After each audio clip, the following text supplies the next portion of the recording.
ہمارے حضرت بہت استقامت والے تھے، لیکن پھر بھی فرماتے تھے کہ یہ اللہ کا فضل ہے کہ اللہ نے ہم پہ 5 نمازیں فرض کر دی، آپشنل نہیں رکھا۔ آپشنل ہوتی نا، اختیاری ہوتی تو شاید کوئی بھی نماز نہ ہوتی، ہم سے سوچتے ہی رہتے کہ چلو 5 نمازیں پڑھنا ثواب ہے تو پرسوں سے پڑھیں گے۔ اللہ نے ایسی فرض کی ہے کہ زمین آسمان ادھر سے ادھر ہو جائے، سفر میں ہو، حضر میں ہو، بیماری میں ہو، خوشی میں ہو، غم میں ہو، یہ نہیں چھوڑنی، ٹھیک ہے نا؟ تو مجبور ہیں بھائی، اللہ نے کہا کہ میں کوئی عذر مانوں گا ہی نہیں، سفر ہو کچھ بھی ہو پڑھنی ہے۔ ہم پہ ڈال دی جاتی کہ ٹینشن میں ہو تو چھوڑ دو، خوشی میں ہو تو پڑھ لو،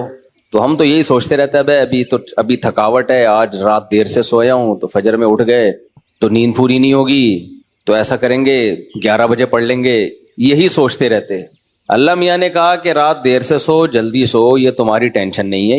یہ تمہاری ٹینشن ہے، یہ میرا مسئلہ نہیں ہے۔ میں نے کہہ دیا ہے فجر کا مطلب فجر ہے، ظہر کا مطلب ظہر ہے، عصر کا مطلب عصر ہے۔ ابھی ہم امریکہ گئے نا تو جہاز جاتے ہوئے سورج کی سمت میں جا رہا ہوتا ہے، تو ایک نماز بھی نہیں آئی راستے میں۔ ہم نے ظہر پڑھ تو لی، لیکن نہیں بھی پڑھتے تو امریکہ پہنچ کے بھی مل جاتی، کیونکہ سورج کے ساتھ ساتھ چل رہے ہیں۔ واپسی پہ مخالف آ رہے ہیں تو ٹھکا ٹھک نمازیں آ رہی ہیں۔ اب جب ٹھکا ٹھک نماز آ رہی ہے، ایک نماز کا ٹائم، فوراً دوسری نماز، فوراً تیسری نماز، فوراً چوتھی نماز، فوراً 5ویں نماز،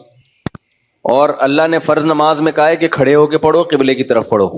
یہ ممکن نہیں ہے تو پھر مجبوراً بیٹھ کے پڑھو، لیکن فرض نماز پھر بعد میں لوٹانی چاہیے، کیونکہ فرض نماز اصل میں قیام بھی فرض ہے اور قبلہ رخ ہونا بھی فرض ہے۔ تو اب ہمارے ساتھ دوست تھے، انہوں نے کہا کیسے؟ میں نے کہا مجبوراً بھائی پڑھنی پڑے گی، اللہ کا حکم ہے، نماز آپ سفر میں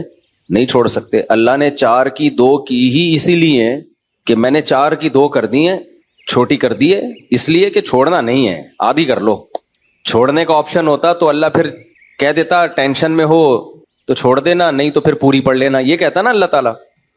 اب جب نماز کا ٹائم آیا، ہم نے کہا بھائی نماز پڑھنی ہے، تو وہ نماز میں جہاز میں جگہ کہاں دیتے ہیں؟ خیر ہم نے ریکویسٹ کی تو جگہ آگے، انہوں نے کہا آگے جا کے پڑھ لو۔ تو ہم نے کیا کیا، ہم نے کہا بھائی آج کل ایک ایپ آ رہی ہے جو لوگ جہازوں میں سفر کرتے ہیں، اس کا نام ہے حلال فری کر کے کچھ ہے، نام بھول گیا میں، بڑا زبردست نام ہے، آپ لوگ نوٹ کر لیں، وہ کبھی جہاز میں سفر ہو نا، حلال ٹرپ، یہ ایپ ڈاؤن لوڈ کر لیں اپنے موبائل میں، اور اگر ڈاؤن لوڈ نہیں ہو رہی تو ڈائریکٹ گوگل پہ بھی سرچ کی جا سکتی ہے، حلال ٹرپ گوگل پہ لکھیں تو وہ ایک ویب سائٹ آ جائے گی، وہ کھولیں، وہ آپ سے مانگے گا جہاز کے ٹائمنگ کیا ہے، کدھر سے کدھر جا رہا ہے، کیا تاریخ ہے، آپ اس میں ڈالیں گے، ٹھک کر کے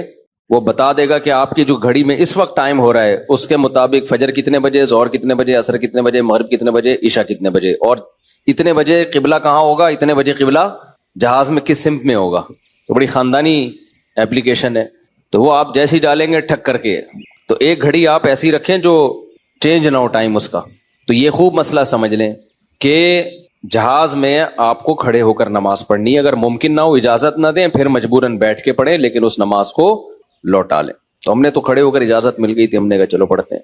اس میں یہ آسانی ہے کہ ظہر اور عصر اکٹھی، لیکن کیسے اکٹھی؟ اس طرح سے اکٹھی کہ ہم نے دیکھا کہ ظہر کا ٹائم ختم ہو رہا ہے، فرض کریں 5 بجے ختم ہو رہا ہے، اور عصر کا ٹائم 5 بجے شروع ہو رہا ہے، تو ہم نے کیا کیا، وضو کر لیا، کیونکہ جہاز کے واش روم میں وضو کرنا بھی آسان کام نہیں ہے، تمیز سے وضو کیا کرو، وہاں پہ ایسا کیچڑ نہ کر دو کہ وہ بولیں نمازیوں پہ پابندی لگا دیں، اس میں وضو تمیز سے، پانی نہ گرے۔ میں تو وضو کر کے ٹیشو سے سب نیچے صاف کرتا ہوں، تاکہ کوئی نیا بندہ جائے نا، وہ یہ نہ کہے یہ مولویوں کی وجہ سے دیکھو کیچڑ کتنا ہو گیا، برا امیج نہ جائے، تو صاف ستھرا کر کے بالکل اس کو، کوئی بات نہیں، ہاتھ خراب ہو جائے گا اس کو دھو لو آرام سے، لیکن امیج اپنا خراب نہ کرو کہ یار یہ نمازی لوگ جب بھی جہاز میں آتے ہیں کیچڑ کر کے جاتے ہیں۔ ایک نے مجھے بتایا، پائلٹ نے، کہ ہم کہیں جا رہے تھے، کہیں اجتماع تھا، تو سارے نمازی بیٹھے ہوئے تھے جہاز میں، تو کہہ رہے جہاز کی حالت یہ ہو گئی تھی کہ جیسے کوئی تالاب بنا ہوا ہوتا ہے، سارے وضو کر کر کے آ رہے ہیں گیلے پاؤں کے ساتھ پورے جہاز میں، نا کہتے ہیں ایسا کیچڑ ہم نے زندگی میں کبھی نہیں دیکھا جہاز میں، تو کتنا برا امیج گیا نا۔ تو اس لیے صفائی ستھرائی کر کے ان کو لگے کہ کوئی بات نہیں یار، اگر یہ وضو کر بھی لیتے ہیں تو واش روم میں ذرہ برابر بھی گندگی نہیں ہوتی، تو صاف ستھرا کر کے نکلو باہر۔ اس بیان ابھی شروع کروں گا، لیکن یہ بھی ضروری بات ہے کہ تاکہ جہازوں میں بھی نمازوں کا اہتمام کریں۔ اللہ کو نماز بہت زیادہ محبوب بھی ہے، اور اللہ کے ہاں جتنی ویلیو نماز کی ہے نا، اتنی کسی حکم کی نہیں ہے۔ اللہ نے نہیں چھوڑی ہے، میں نے دیکھا ہے لوگ جہازوں میں نمازیں گول کر رہے ہیں، ٹرینوں میں نمازیں گول کر رہے ہیں، شاپنگ میں نمازیں، ہو بھائی میدان جنگ میں اللہ کہہ رہا ہے، میدان جنگ میں کہ نہیں، اگر تم میدان جنگ میں کھڑے ہو کر پڑھ سکتے تو پیدل پڑھ لو, سواری پہ پڑھ لو, اے اللہ بعد میں پڑھ لیں گے نا, جنگ سے جب فارغ ہو جائیں گے پھر پڑھ لیں گے, ابھی کیا ٹینشن ہے. اللہ نے کہا ان الصلاۃ کانت علی المؤمنین کتابا موقوتا,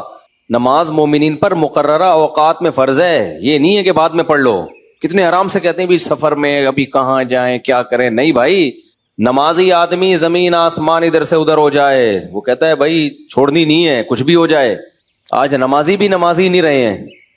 تو ہم نے یہ ضرور کیا کیونکہ اس میں وضو بہت مشکل کام ہے, تو اس میں پھر ہم نے یہ کیا کہ بھائی 5 بجے جیسے اپلیکیشن سے پتہ چل گیا شافی وقت کے مطابق 5 بجے ظہر قضا ہو رہی ہے, تو بھائی 4:45 پہ یا 4:50 پہ ہم نے ظہر پڑھ لی, قبلہ رخ کھڑے ہو کر 2 رکعت پڑھی ہیں. تھوڑی دیر میں عصر کا ٹائم ہو گیا, اسی وضو سے عصر نمٹا لی. سمجھتے ہو؟ تو یہ اس طرح سے نبی صلی اللہ علیہ وسلم نے نمازوں کو سفر میں جمع کیا ہے. اور یہ جو حدیث ہے نا جس میں آتا ہے نبی صلی اللہ علیہ وسلم نے بغیر کسی عذر کے سفر کے نمازیں اکٹھی پڑھی ہیں ظہر عصر کی, تو اس کا بھی یہی مطلب ہے. ایسے اکٹھی نہیں ہے کہ ظہر کو قضا کر دیا ہو یا عصر کو ظہر کے ٹائم پہ پڑھ لیا ہو, ورنہ پھر یہ جو آیت ہے حافظوا علی الصلوات والصلاۃ الوسطی, نمازوں کی حفاظت کرو خصوصاً عصر کی نماز کی, پھر اس کا مطلب کیا ہو گیا؟ اس کا تو پھر مطلب ہی نہیں بنتا کوئی. تو حدیث کی وہ تشریح کی جائے گی جو قرآن سے میچ کر رہی ہو.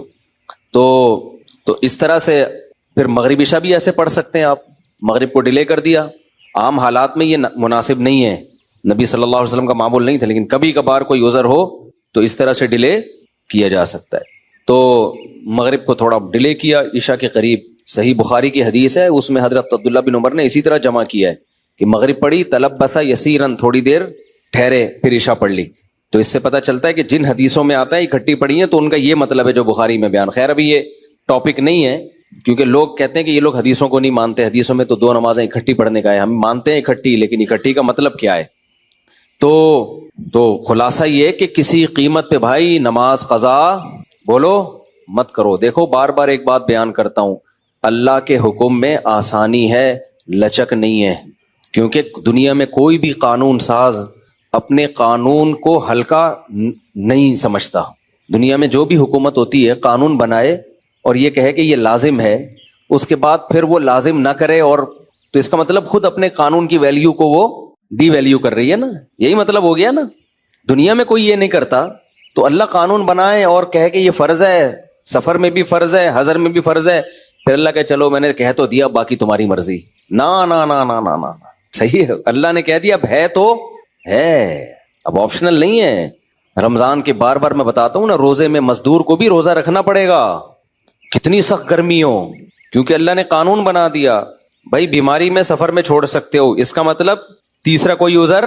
نہیں ہے, رکھنا پڑے گا. تو اس لیے جو فرائض ہے نا, واجبات فرائض, اس میں اللہ کے قانون آسان ضرور ہے, لچکدار نہیں ہے. جب ہے تو ہے. اسی میں ایک اور مسئلہ آ گیا عدت کا.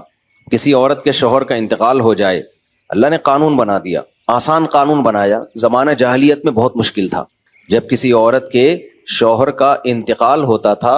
تو زمانہ جاہلیت میں عورت 2 سال عدت گزارتی تھی. کتنی؟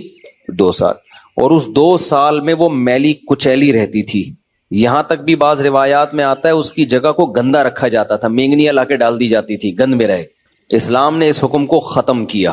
یہ ظلم ہے عورت کے اوپر. اللہ نے حکم دیا 4 مہینے 10 دن بس, اور اس میں میلی کچیلی نہیں رہے گی, نہائے دھوئے, بس زینت اختیار نہیں کرے گی, زیور نہ پہنے, خوشبو کا استعمال نہ کرے, زینت اختیار نہ کرے, باقی نارمل رہے, گھر سے باہر نہ نکلے. وہ ایک صحابیہ نے نبی صلی اللہ علیہ وسلم سے اجازت چاہی کہ بھئی 4 مہینے 10 دن میں یوں کر لوں, میں فلانی جگہ چلے جاؤں. آپ نے فرمایا اللہ تعالیٰ نے تمہیں یہ آسانی دی ہے کہ وہ زمانہ جاہلیت کا حکم اللہ نے منسوخ کر دیا, اب اتنی آسانی دے دی, تو اب اس حکم کو فالو کرنا پڑے گا. اب آج کل خواتین کیا کرتی ہیں, شوہر کی ڈیتھ ہوئی, جو دیندار نہیں ہے ان کی تو بات ہی نہیں کر رہا نا, ان کی نظر میں تو عدت ودت کی کوئی 2 ٹکے کی حیثیت ہی نہیں ہے, وہ تو اس کو دقیانوسی حکام سمجھتی ہیں. لیکن جو دیندار ہیں وہ بھی بھائی, وہ ڈیتھ ہوئی, شوہر کا چہرہ دیکھنے کے لیے جا رہی ہیں ہسپتال, پھر وہ فلانے کے کام سے جانا ہے تو آج فلانے کے کام سے جانا ہے, تو آج یوں کرنا ہے, آج یہ کرنا ہے, یہ فلانے پورشن میں چلی جاتی ہوں, ماموں کے گھر جا کے عدت گزار لیتی ہوں. بھائی اللہ تعالیٰ نے جو عدت کے حکام دیے ہیں, شوہر کی ڈیتھ ہوتے ہی عورت کی عدت بولو شروع. اور عدت میں 2 کام لازمی ہیں, گھر سے نہیں نکلنا ہے, زینت اختیار نہیں کرنی. اب اس میں لوگ ہمیں تنگ کرتے ہیں، یار وہ چہرہ دیکھنے جانا چاہتی ہے ہاسپٹل میں، بھائی شوہر کو گھر لے آؤ، اگر بیوی نے اپنے شوہر کو دیکھنا ہے میت کو گھر لے آؤ، عورت نہیں روڈ پہ آ سکتی، جنازے کی چارپائی کے پیچھے پیچھے جا رہی ہوتی ہے گھر سے باہر نکل کے، پھر اللہ کو غضب آئے گا، جب میں نے ایک آرڈر دے دیا ہے اس کو ہلکا کیوں لے رہے ہو؟ عیادت کے لیے نہیں جا سکتی وہ، سمجھ رہے کہ بھئی فلاں بیمار ہے تو چلو میں عیادت کے لیے چلی جاؤں، فلاں کی ڈیتھ ہو گئی چلو میں تعزیت کے لیے، حج ختم ہو جاتا ہے اس سے، حج کی کتنے مسئلے آتے ہیں، عورت نے حج کی درخواست دی ہوئی ہے، نام آ گیا، حج پہ جانے کی تیاری ہو گئی، شوہر کا انتقال ہو گیا، اب جس دن جانا ہے 4 مہینے تو ہو جائیں گے، 10 دن رہ جائیں گے، تو ہم کہتے ہیں بھائی 10 دن کیا 1 گھنٹہ بھی رہ گیا ہونا 4 مہینے 10 دن ہونے میں، آپ کو 1 گھنٹہ پہلے بھی نکلنے کی اجازت نہیں، بے شک حج ضائع ہو جائے کوئی بات نہیں، حج کینسل ہو جائے، کیونکہ حج کی فرضیت پہ عدت مقدم ہے، حج اگلے سال بھی ہو سکتا ہے، عدت تھوڑی ہو سکتی ہے، تو ہاں یہ اللہ نے آسانی رکھ دی ہے کہ جس عورت کا کوئی کمانے والا نہ ہو، اللہ نے لچک، جہاں شدید ضرورت تھی وہاں اللہ نے خود بخود لچک رکھ دی کہ بھوکے تو نہیں مر سکتے نا، کمانے والا کوئی نہیں ہے تو کمانے کے لیے جا سکتی ہے، مجبوری ہے بھائی کمانا، اس میں فقہاء نے بیان کیا دن میں جائے بغیر زینت اختیار کیے، اور دن میں واپس آ جائے، اور صرف کمانے کی حد تک باہر نکلے، ادھر ادھر نہ جائے۔ اب اس میں خواتین یہ کیوں ایسے کیا، بھائی اللہ کا حکم ہے، اب اس میں آپ کو چونو چرا کی اجازت بولو نہیں ہے، بس آرڈر دے دیا۔ پھر اللہ نے یہ بھی حکم نازل کر دیا کہ اگر عورت پریگنینسی میں ہے تو بچہ ہوتے ہی اس کی عدت ختم ہو جائے گی۔ دیکھو ہمارے نبی صلی اللہ علیہ وسلم بھی اللہ کے آرڈر کے سامنے کیسے اپنی عقل نہیں استعمال کرتے تھے۔ ایک صحابیہ کو حمل تھا، ان کے شوہر کی ڈیتھ ہوئی ہے اور ادھر بچہ پیدا ہو گیا، ادھر ڈیتھ ہوئی اور ادھر فوراً ہی، اب ان کو خیال ہوا بھائی اتنی جلدی تو عدت پوری نہیں ہوتی، تو کیا کرنا ہے، نبی نے سے مسئلہ پوچھا گیا، آپ نے فرمایا ختم۔ جب اللہ نے کہہ دیا وَأُولَاتُ الْأَحْمَالِ أَجَلُهُنَّ أَن يَضَعْنَ حَمْلَهُنَّ، کہ حمل والی عورت کی عدت یہ ہے کہ بچہ جن لے، تو بچہ جن دیا تو اللہ نے تو نہیں کہا کہ 1 سیکنڈ بعد جنے یا 1 سال کے بعد جنے، اللہ نے یہ کہا ہے اللہ نے قرآن میں، تو ہمارے نبی بھی اللہ کے حکم کو کیسے فالو کرتے تھے نا۔ اگر یہی بچہ پہلے پیدا ہو جاتا،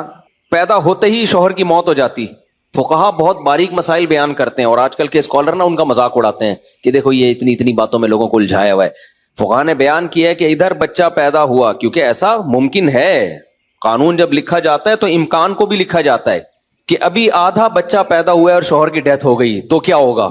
ایک ہے بچہ پیدا ہوتے ہی شوہر کی ڈیتھ ہو جائے، تو بچہ چونکہ پہلے پیدا ہوا ہے، شوہر کی ڈیتھ بعد میں ہوئی ہے، تو اب عدت کیا ہوگی، اب 4 مہینے 10 دن چلے گی۔ ادھر شوہر کی ڈیتھ ہوئی اور فوراً بچہ پیدا ہو گیا تو عدت ختم۔ اب ایسے بھی کیس قیامت تک کے لیے دین آیا ہے نا، ایسا بھی ممکن ہے کہ شوہر کی ڈیتھ ہوئی اور بچہ آدھا پیدا ہوا ہے اور ادھر ڈیتھ ہوئی اس کی، یعنی ولادت ہو رہی تھی اور شوہر کا انتقال ہو گیا۔ امکان تو ہے نا، لا جب لکھا جاتا ہے نا تو اس میں امکانات بھی لکھے جاتے ہیں، تو فقہا نے اس میں بھی بحث کی ہے کہ اس صورت میں کیا ہوگا، یا عورت کنفیوز ہے، پتہ ہی نہیں چل رہا کہ جب اطلاع ملی ہے تو بچہ پیدا ہو چکا تھا یا نہیں ہوا تھا، اس کے بھی فقہا نے حکام لکھے ہیں، تو بہت باریکیوں میں جا کے، تاکہ آئندہ آنے والے لوگوں کو کنفیوژن نہ ہو۔ آپ کتاب میں جا کے دیکھو، ہر مسئلہ فقہا نے ڈسکشن کی ہے اور اس کو بیان کیا ہے، تو ذرا سے فرق سے عدت کا حکم چینج، لیکن کیوں اتنا احتیاط کیوں؟ بھائی اللہ کا جب لا ہے تو وہ 2 اور 2 4 کی طرح ہے، سمجھتے ہو گے نہیں سمجھتے ہو؟ جب اللہ نے کہہ دیا کہ بھائی جو حمل والی عورت ہے اس کا بچہ پیدا ہوتے عدت ختم، اگلے سیکنڈ میں بچہ پیدا ہوا عدت ختم۔ حضرت عائشہ کا قول ہے یا کسی صحابی کا کہ شوہر کو ابھی غسل بھی دیا جا رہا ہو نا، ابھی دفنایا بھی نہیں جا رہا ہے اور بچہ پیدا ہو جائے تو بس ختم عدت، چاہے دفنایا بھی نہ ہو، فوراً نکاح کر سکتی ہے وہ، ٹھیک ہے نا، فوراً نکاح کر سکتی ہے، تو اللہ نے اجازت دے دی اس کو۔ اب اس میں حکمت کیا ہے ہمیں نہیں پتا بھائی، اللہ کا حکم ہے، نص وارد ہو گئی تو نبی نے بھی اس پر عمل کیا، صحابہ نے بھی، ائمہ مجتہدین نے بھی، لیکن یہ نہیں ہے کہ جی 40 دن کی عدت، بعض 40 دن کی عدت منا رہی ہیں، بعض جو ہے وہ سفر کر رہی ہیں عدت کے دوران، تو ہاں گھر اکیلا ہے، وحشت ہے اس میں، بہت زیادہ خوف ہے، کوئی خطرہ ہے چوری چکاری کا، تو مجبوری میں پھر وہ گھر چینج کر سکتی ہے، جیسے کوئی ایسی جگہ پہ رہ رہی ہو جہاں چور ڈاکوؤں کوئی ساتھ رہنے والا نہ ہو، وہ ایک الگ مسئلہ ہے۔